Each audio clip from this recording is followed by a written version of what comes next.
जय माता जी की। राम राम सभी को। आज मैं एक कविता लेके आई हूँ और ये पोइट्री मिस धृति मैंने आपके लिए लिखा है। ऑल्दो मेरे पास इतना टाइम नहीं था आज कि मैं इसको काफ़ी अच्छा रिफाइन करके लिख पाऊँ, पर मैंने बस इसीलिए लिखा है ताकि आप समझ पाएँ कि लाइफ में सारे रास्ते हैं, पर हार मानना कभी रास्ता नहीं होता है और झुकना कभी रास्ता नहीं होता है, कॉम्प्रोमाइज़ कभी रास्ता नहीं होता है। ठीक है ना। रास्ता बस एक ही है, सोच लो और उस पर चलते रहो बिना ये एक्सपेक्टेशन के मिलेगा नहीं मिलेगा। वैसे भी लाइफ है यार, बैठे बैठे भी ख़त्म हो जानी है और नहीं बैठने पे भी ख़त्म हो जानी है ना। तो मैं मानती हूँ कि चलते रहना और बिना खुद को कंपेयर किए आगे बढ़ते रहना एटलीस्ट खुद को तो सेटिस्फैक्शन देगा ना। जब हम रात को सो रहे हैं तो अपने को ये होगा ना, हाँ ठीक है, आई हैव डिड इट। अब नहीं मिला वो अलग बात है, उसके और भी फैक्टर्स हैं और नहीं मिला तो वो तो आई नो कि society will count that thing, but society तो हमें आके देने भी नहीं आएगी ना, वो तो काउंट करके और हमें डिमोरलाइज करेगी। बट एक मोमेंट पे ये होगा कि सोसाइटी ही, अगर आप ट्राई नहीं कर रहे हो बस इसी वजह से कि नहीं पता नहीं क्या होगा नहीं होगा, तो एक टाइम पे सोसाइटी ही होगी जो आपको टॉन्ट भी मारेगी। तो सोसाइटी आपको बिठा के खिलाने वाली नहीं है। तो सोसाइटी को कहाँ तक इंटरफेयर करना चाहिए आपकी लाइफ में, ये आप सोसाइटी को डिसाइड मत करने दीजिए, खुद डिसाइड कीजिए, ऐसा मेरा मानना है। तो मैंने लिखा है कि विधि संकाय से प्रस्थान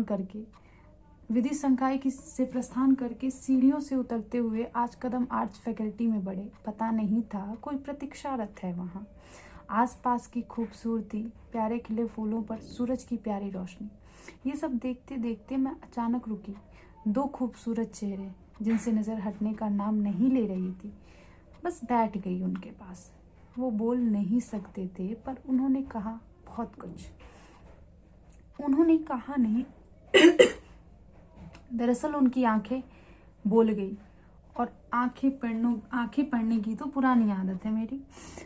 तो मैंने पढ़ा कि मैं उन्हें पढ़ती रही, सुनती रही और ख्वाब पूरे पूरे उन्हें देखकर बुनती रही। वो कह रहे थे, तुम सा आज तक देखा नहीं, तुम बिंदु सतत हो, कोई सीमित रेखा नहीं।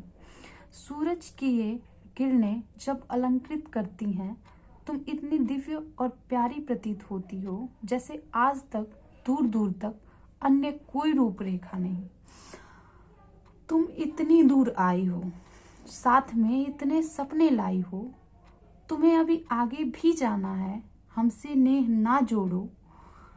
हम ठहरे दो प्यारे पुष्प कि हम ठहरे दो प्यारे फूल, तुम दिव्य बालिका हो। अक्सर हम जाते हैं समर्पित होने, आज तुम स्वयं चल कर आई हो। तो कुछ बताते हैं, तुम्हारे अधूरे सपनों को पूरा कर जाते हैं। उनको हम कुछ फूलों से सजाते हैं। सखी एक बात सुनो, अगर एक किताब साथ ना दे, तुम नई किताबें लाना। जब वो भी मुनासिब ना लगे, तुम अपनी किताबें लिख जाना। औरों की लिखी किताबें तुम्हें समझ आए ये ज़रूरी तो नहीं। कोई माइक तुम्हारे चेहरे पर सिकन लाए, इसकी हमने उसको दी मंजूरी तो नहीं। तुम माइक की मोहताज नहीं। तुम जब बुलंद होती हो तो लोग तुम्हें सुनते हैं, महसूस करते हैं, बस इसीलिए आती तालियों की आवाज़ नहीं। जो खुद में दुनिया समेटे हुए है, जो खुद को जीती है मैदानी जंगों से, उसे कोई आस नहीं।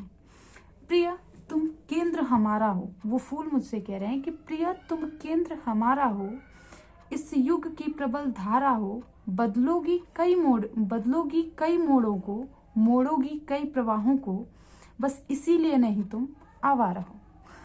तो आई नो मेरे पास टाइम नहीं था, मैं अच्छे से इसको बोल भी नहीं पाई हूँ, पर ठीक है, दिस वॉज फॉर यू। बस मैं ये कहूँगी यार, तुम हारो मत, और तुम हार नहीं सकती हो क्योंकि I have seen you, I have lived you, और तुम्हारे साथ रहने वाली लड़की के लिए भी तुम्हें जीतना है। मेरी डिग्निटी भी तुम्हें बरकरार रखनी है, ठीक है। और बाहर में जाए किसी की भी डिग्निटी, सबसे पहले तुम्हारी डिग्निटी है, तुम्हारा हेल्थ है और तुम्हारी खुशी है, तुम्हारा प्राइड है, maintain that. And don't allow anyone, ठीक है ना।